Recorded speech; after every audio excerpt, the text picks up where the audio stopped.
Welcome back, gentlemen. Well, we covered a lot of ground in the first 6 rounds of this series. And so I need to do a quick recap to bring us all up to speed. I'm going to cruise through this, so hang on. In the movie Fight Club, Tyler Durden said, "How much can you know about yourself if you've never been in a fight?" And I think that's a great question. James 1:2-4 says a similar thing. It says, "Consider it a sheer gift, friends, when tests and challenges come at you from all sides. You know that under pressure, your faith life is forced into the open and shows its true colors. So don't try to get out of anything prematurely. Let it do its work so you become mature and well-developed, not deficient in any way." Well, according to that, pressure and challenges are good for us. Look in your notebook, write this down. They are training grounds to develop us, and they are proving grounds to reveal what's in us. I want to help you pick a fight, okay, to identify things that you need to fight for and things you need to fight against, to reveal your weak spots, and to help you develop a personalized fight plan so you can go the distance. In round 1, I gave you 5 rules of Fight Club and 5 promises for every man who does all 12 rounds. Now, those rules and promises contain principles that we need to build a solid platform and a strong framework in our quest for authentic manhood. I think it'd be a smart move to go back and review all those rules and promises just to see how you're doing. In round 2, I presented a case for why men need to fight. For many men and many women for that matter, manhood is an abstract concept. The inept American male is a recurring theme in sitcoms and movies, and it's become an acceptable standard. There are a lot of guys who are stuck in what we call a prolonged adolescence, and they have an aversion to accepting responsibility and leading courageously.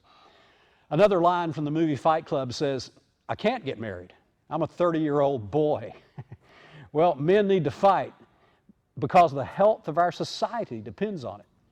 As the state of manhood goes, so goes the state of our families and our communities and our world.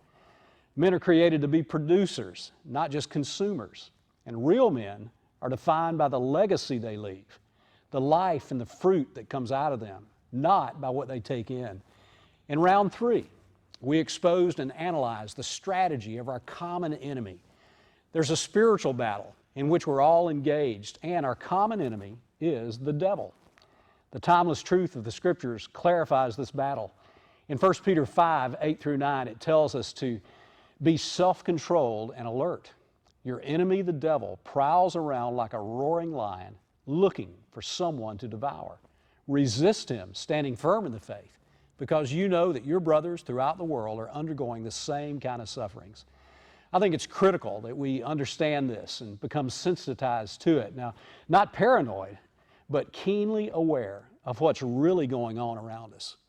There is a sinister force at work against us as we struggle to accept responsibility and lead. In round 4, we outlined our fight for character.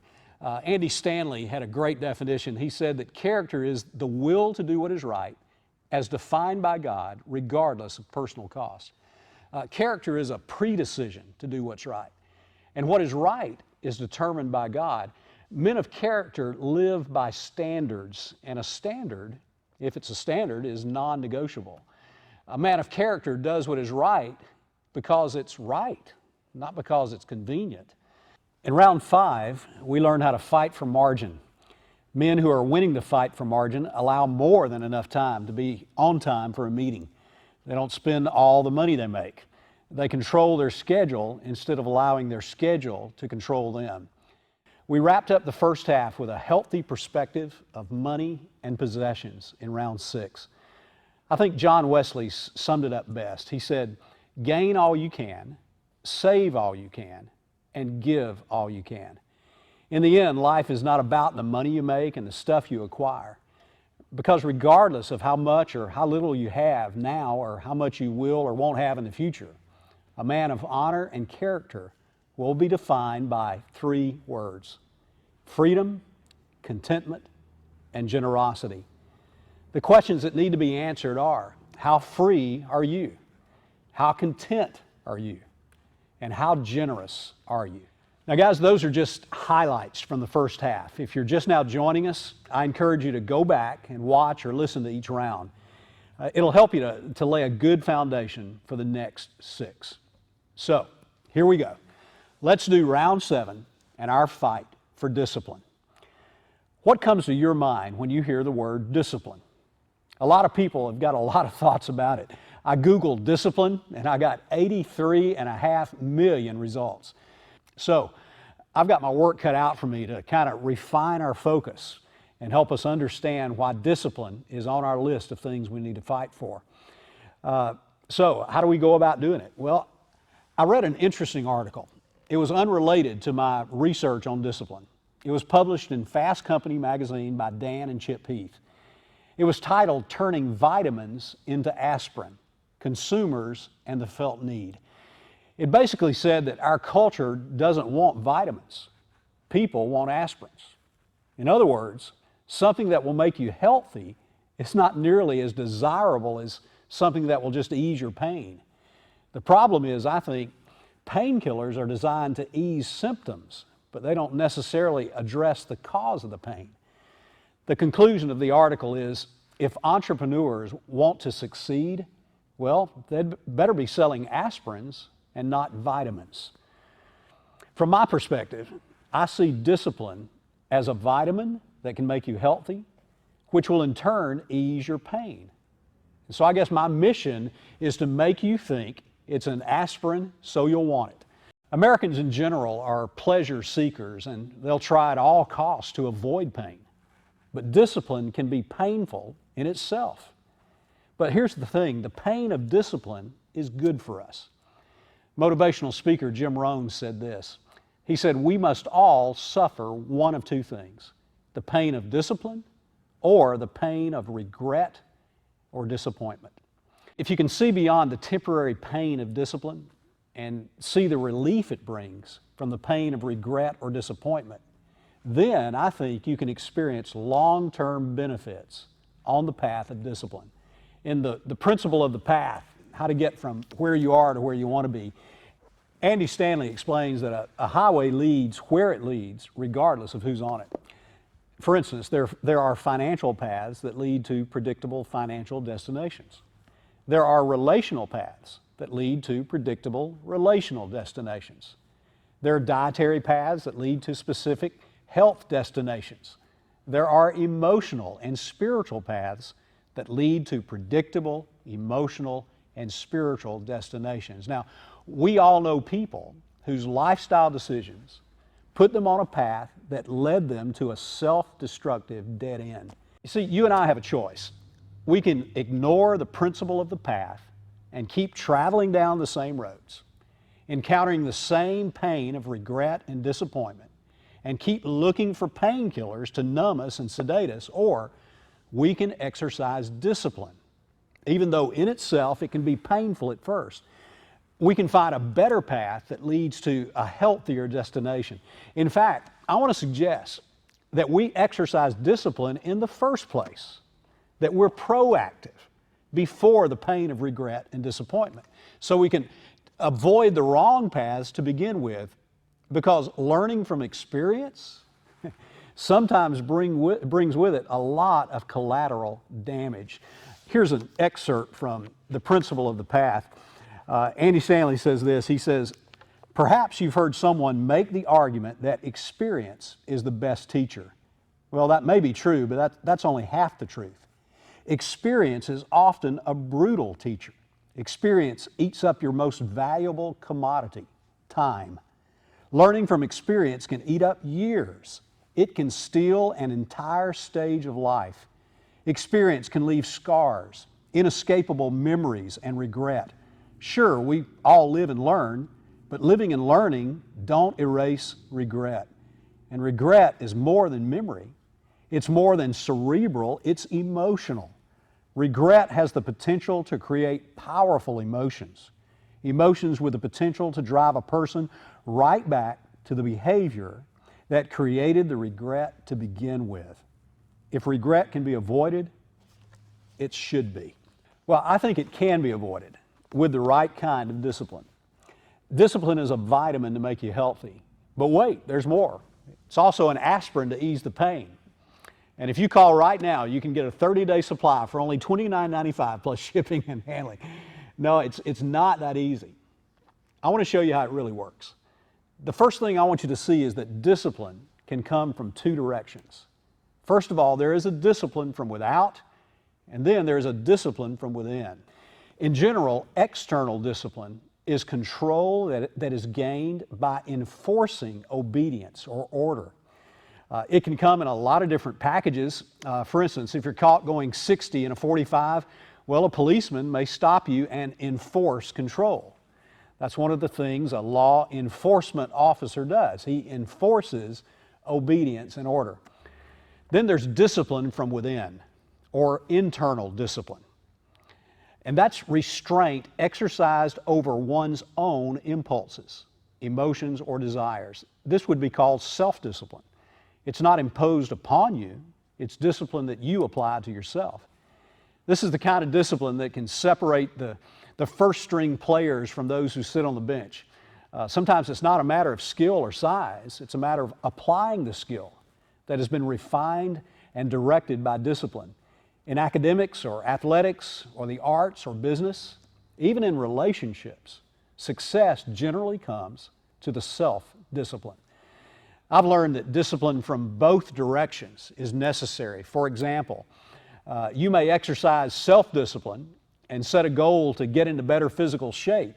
You might enlist a trainer to help enforce your goals and hold you accountable. To improve your business or your financial management or in your relationships with God and others, you may exercise self-discipline and quickly realize that you need help. So you submit to a mentor for accountability. And this mentor will ask you the hard questions and help you to keep moving forward. The discipline that comes from within us and the discipline that comes from without us, I think, work together in our quest for authentic manhood. Now, there's an important note in your outline. Take a quick look at it. If external discipline is not met or matched with internal or self-discipline, there will always be conflict. You'll always be at odds with authorities and circumstances.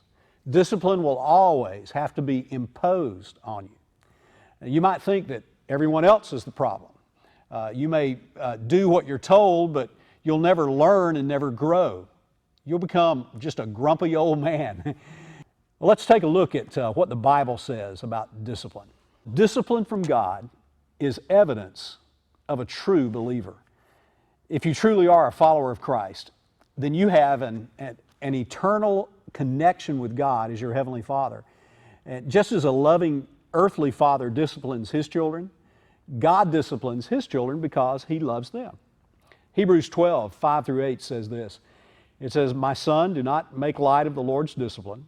Do not lose heart when He rebukes you, because the Lord disciplines the one He loves, and He chastens everyone He accepts as His son. Endure hardship as discipline. God is treating you as sons. For what son is not disciplined by his father? If you are not disciplined, and everyone undergoes discipline, then you are illegitimate children and not true sons." Do you guys see that? It says, if you are not disciplined, if you choose to live outside of God's will, and there is no discipline, well, that's a sign that you are not a true believer, because God disciplines those who are truly His children. Now, that's a very sobering thought. Here's another thing the Bible says about discipline. It says that God's discipline is good for us. Hebrews 12:10 says, God disciplines us for our good, that we may share in His holiness. Well, you see, God has our best interest in mind, and His purpose is clear. His discipline is designed to make us holy men of God. A man named Job learned this through some catastrophic circumstances, but his perspective remained clear. In Job 5:17, he said, "Blessed is the man whom God corrects. So do not despise the discipline of the Almighty." Discipline is somewhat of a paradox. It is both painful and productive. Well, there's the rub. People who are already in pain don't want a solution that involves more pain. They want a quick fix, a magic pill, or a prefab solution that requires minimal effort. But look at what it says in Hebrews 12:11. It says, "No discipline seems pleasant at the time, but painful. Later on, however, it produces a harvest of righteousness and peace for those who have been trained by it." So, discipline is painful, but it produces righteousness and peace. There are no guarantees for when it will produce these things. Notice it just says it will produce them. Not in 6 weeks or 90 days or 30 days to a new you. It just says later on. Well, the Scriptures also say this about discipline. It says that discipline is so important that a lack of it could eliminate us from achieving authentic manhood. Well, that statement should disturb you. It disturbs me. It disturbed the Apostle Paul. He was a first century church planter, and he understood the implications of a life lived without discipline. In 1 Corinthians 9:27, he wrote, "I discipline my body and bring it under strict control, so that after preaching to others, I myself will not be disqualified." Well, I find that highly motivating. I mean, if a man like Paul, this giant of a leader, who was severely persecuted because of his faith, a guy who knew so much and influenced so many, if he was concerned that he might be eliminated from experiencing the life that he so effectively preached about, well, then I'd better snap to it and not just wander through life. Can you guys feel that? If we lack discipline, we could be eliminated from achieving authentic manhood. Here's a fifth thing about discipline from the biblical view. It tells us that discipline will involve self-denial and sacrifice. The first century followers of Christ were called disciples, and the word disciple actually means follower or learner. Well, a disciple understood the concept of discipline. Jesus said this to his followers in Luke 9:23. He said, "If anyone would come after me, he must deny himself and take up his cross daily and follow me." A cross is a symbol of ultimate sacrifice. And the practice of self-denial and sacrifice is common among successful athletes, Olympic champions, world-class violinists and pianists. They deny themselves and sacrifice daily for a greater goal. The discipline of self-denial and sacrifice is common among men who lead well in their careers and in their communities and their homes. I need to clarify something, okay? A lot of men have been very successful because they've sacrificed. But they sacrificed the wrong things. They sacrificed their families and other meaningful relationships. They sacrificed their integrity without even knowing it. Now, these are not men of honor and discipline. They didn't practice self-denial. They were self-serving. They knew nothing about saying no to themselves and implementing the kind of discipline that we're talking about. Well, I've just given you a handful of things from the Scriptures, 5 things from the biblical view about discipline. If you are a follower of Christ, they should ring true in your head and your heart. Even if you're not, I think most of them should make sense to you because truth is truth. I don't believe you can split your life into the secular and the spiritual. 1 Corinthians 10:31 says, "So whether you eat or drink or whatever you do, do it all for the glory of God." I think everything we do really affects everything we do. It's all connected. Applying discipline in one area of your life can affect other areas. If you exercise just a little physical discipline and you just start moving more and reducing your fat and your sugar intake, well, the energy you gain physically affects you emotionally, mentally, socially, and spiritually. If you exercise mental and spiritual discipline, where you read a little of God's Word and you start praying a little more, you start being thankful a little more, I think it affects you socially and emotionally. Later on, as I said earlier, it will affect you physically because you want to honor God with your body. The reverse is also true. The lack of discipline in one area of your life will affect other areas. You can convince yourself that it isn't that important to discipline your thoughts and control your mind, but you begin to unravel spiritually and emotionally, even physically, because what we imagine in our mind is eventually displayed in our body. Do you know how that works? Kent Morris does. He's a guy who really lives it. He's a successful businessman, a husband, and a father of 5. When I first met Kent, he was big into dirt bikes. He's got scars and broken bones to prove it. He's always pushed himself and tried new things. A couple of years ago, he was inspired to start training for triathlons at age 48. Before he started, he'd never even owned a bike that didn't have a throttle on it. He told me he didn't even know how to swim with his face in the water. And I sat down with Kent and I asked him to tell us just a little bit of his story. My name is Kent Morris. I'm 50 years old. I'm married and I'm a father of 5 children. I'm a businessman and also a triathlete. I actually started competing in a shorter distance triathlon. They're called sprints, where you'll swim about a half a mile, bike about 15 to 18 miles, and then run a 5K. My first triathlon, I actually ended up finishing 12th out of 51 guys in my age group, and I was hooked. I knew I could do better. I hired a coach so that I could train properly. I was actually overtraining before I hired him. I didn't know anything to do but just go hard. And he backed me up and said, we've got to build some base here and put some wisdom to this plan, and you'll be fine. So I did that, and in the past 2 years I've competed in 12 sprint distance triathlons. I've done an Olympic distance and 2 half Ironmans, and then that's what eventually led to me competing in Ironman Florida just recently. An Ironman consists of a 2.4 mile swim, a 112 mile bike, and then you run a 26.2 mile marathon. My training hours obviously went up. I train 15 to 18 hours a week for an Ironman race.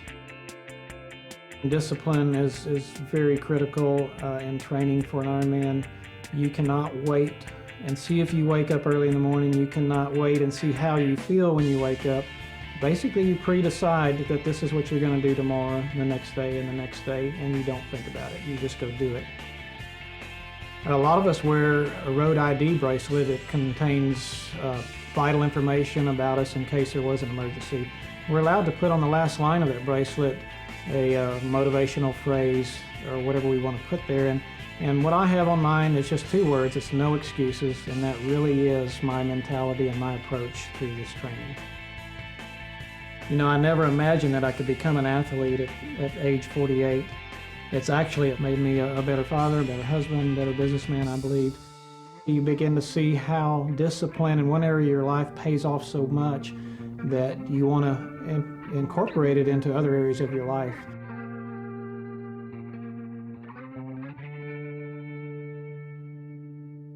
Since Kent began training, he has logged 440,000 yards in swimming. Now, that's 250 miles.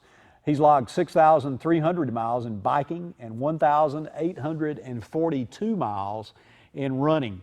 I'm inspired by Kent, but I have no desire to train for and compete in a triathlon. But I do know that the principles of discipline that work there are the same in any other area of life. Putting them into practice, though, can be frustrating because what happens is a lot of times you hear a talk like this and we typically bite off more than we can chew and we don't follow through. Our tendency is to try and fix things overnight. But developing the habit of discipline takes time. So here's what I want to do. I want to give you 10 kickstarters for a disciplined life. Now, that's my title, but the list actually comes from a book by John MacArthur called The Pillars of Christian Character. These are doable, and they'll help us get started down the right path. So here we go. Number 1, first of all, start small. Apply discipline in areas that you might consider to be small things. Learn how to keep your environment clean, okay? Clean your room at home or your desk at work. Condition yourself to put things back in their place when you're done with them. Then extend this discipline to other parts of your house or maybe your closet. My wife and I have implemented a system to control the amount of clothes we buy, okay? First of all, we pulled out things we hadn't worn in months and gave them away. And then we purchased wooden hangers for everything that was left. Now, that's still way more clothes than we really need, but the rule is we can't buy something new unless we're replacing something old.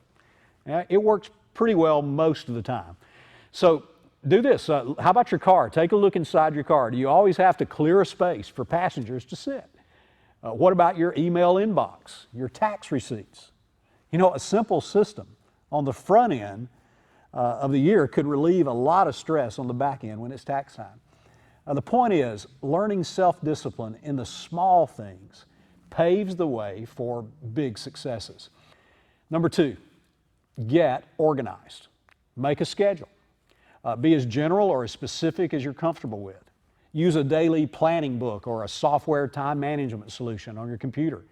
As you do this, remember what we learned in the round on margin. Don't stack appointments on top of each other and squeeze them in. Create margin in your schedule to help you move through the day gracefully and productively. You see, you're not really being productive if your schedule allows no margin, because relationships will suffer. The simple reality is this: if you don't control your time, everything and everyone else will. Number 3, don't constantly seek to be entertained. Now, remember this, okay? Men are created to be producers, not just consumers. When you have free time, seek to do things that are productive, like maybe reading a good book or having a meaningful conversation or taking a walk, not just for the physical benefits, but for the mental and spiritual benefits when you kind of slow down and focus. Learn to entertain yourself with things that are challenging and stimulating and creative. Number 4, letter D on your outline. Be on time. If you're supposed to be somewhere at a specific time, then be there. The scriptures tell us that the proper use of time is a sign of spiritual wisdom. Ephesians 5:15 through 16 says, "Be careful how you walk, not as unwise men, but as wise, making the most of your time, because the days are evil." Being on time not only shows that your decisions and responsibilities are under your control, but listen to this, it also acknowledges the importance of other people and the value of their time. Consistently being late says that you just kind of fly by the seat of your pants, and it gives the perception that you are more important than other people. Exercising the discipline to create margin in your schedule so you can be on time will affect you emotionally, relationally, spiritually, and physically. Number 5, keep your word. Keep your word. If you say you're going to do something, do it. When and how you said you would. Men who are people pleasers are going to have a hard time with this one, because they'll say yes to virtually everything and not be able to fully deliver. Just because there's an opportunity and it's a good thing doesn't mean you should automatically commit to it. You'll need discipline to evaluate whether you have the time and the ability to do something. The question is not, is it a good thing, but rather, is it wise? When you make commitments to things that are wise, then exercise the self-discipline to see them through. Number 6, tackle the most difficult tasks first. Most people do just the opposite. They spend their time doing the easier, low priority things first. And then they run out of time and energy, and then the difficult, high priority things are left undone. If you tackle the harder things first, then a lot of the smaller things will just fall into place. Number 7, if you start something, finish it. Now, this is different than just keeping your word to others. This has to do with your own unfinished projects. Some people's lives are just a sad string of what might have been. There's a show on HGTV called Over Your Head. It's about guys who started projects they couldn't finish. I think their wives nominated most of them because they got tired of living in a construction zone. So a crew with cameras descends on their space and reveals their lame attempts for the whole world to see. And then it helps them finish what they started. Well, here's the thing. If you have unfinished projects, a smart move would be to enlist some help if you need it. Number 8, accept correction. Correction is external discipline. and it helps you develop self-discipline by showing you what you need to avoid. I said earlier that if external discipline or correction is not matched with self-discipline, there's always going to be conflict. The scriptures tell us that accepting discipline will also make us wise and that we'll gain understanding. In Proverbs 19:20, Solomon wrote this. He said, "Listen to counsel and accept discipline, that you may be wise the rest of your days." And in Proverbs 15:32, he wrote these words. He said, "He who neglects discipline despises himself, but he who listens to reproof acquires understanding." Number 9, practice self-denial. Learn to say no to your feelings and impulses. Choose to be positive when your emotions are pulling you toward the negative. Occasionally, just deny yourself pleasures that are perfectly legitimate for you to enjoy, or just choose to wait. Okay? You know what that does? That reminds your body of who's really in charge. Now, the last thing on our list of kickstarters to a disciplined life is this.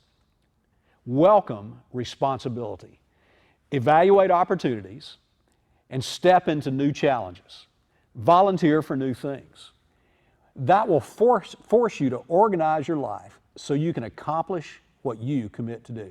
Now, I think these 10 kickstarters can get you moving on a path of self-discipline and put distance between you and a great number of boys who are trapped in prolonged adolescence with no vision for authentic manhood. These are things that are doable. They strengthen your core. No resolutions to keep, just practical steps that make sense. I think they'll make a difference now, and they'll make a significant difference over time. Listen to what George Washington said. He said, "Discipline is the soul of an army. It makes small numbers formidable, procures success to the weak and esteem to all." Well, guys, that's enough for this round. There's some spiritual discipline challenges at the end of your outline for you to consider. I'll review them in the recap on the front end of round 8 when we talk about brotherhood. After all, discipline and brotherhood really work well together. At the end of each session, you have the opportunity to engage with other men in discussion. And the key word is opportunity. What you do with it is up to you. Take time for some brief introductions for any new men who have joined your group, and then use the questions at the end of the outline to get the discussion started. The guidelines to keep your group from becoming a free-for-all are also listed. They are, number 1, don't reteach the lesson. Number 2, don't dominate the discussion. And number 3, be sure that everyone has a chance to talk if they want to.